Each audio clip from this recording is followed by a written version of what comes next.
In this problem, we're going to look at the application of a linear function to a real-world setting. The rental cost of a 20-foot recreational vehicle is $129.50 plus 15 cents per mile. We want to A, find a linear function that expresses the cost C as a function of miles driven M. Part B, determine the rental cost if 860 miles are driven. And in part C, determine the number of miles driven if the rental cost is $213.80. In part A, we're looking for a linear function that expresses the cost in terms of the number of miles driven.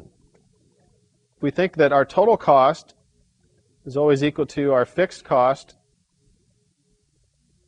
plus our variable cost, we can look back at the problem and determine what our fixed costs are and our variable costs are to get an equation or a function for our total cost. We're writing a function C in terms of the number of miles driven M. For fixed costs, we look back and see that the rental cost is $129.50. That's fixed.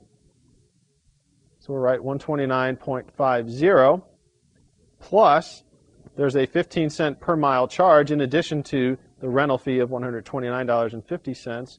So we'll write plus 0.15 times M, where M is the number of miles driven.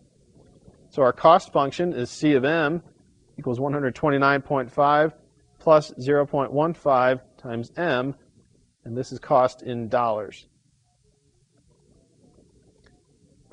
For part B, we're going to determine the rental cost if M is equal to 860 miles. As we need to evaluate C of 860. So it'll be 129.50 plus 0.15 times 860. If we evaluate that, we get 258.50. So the rental cost for 860 miles is $258.50. In our last part C, we want to determine the number of miles driven if the rental cost is $213.80.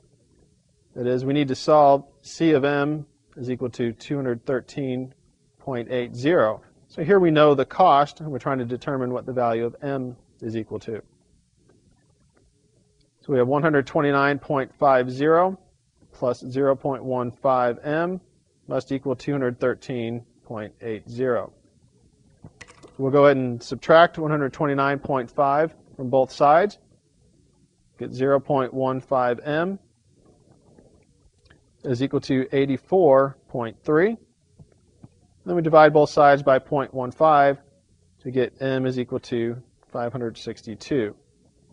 So if the rental cost is $213.80, the number of miles driven was 562.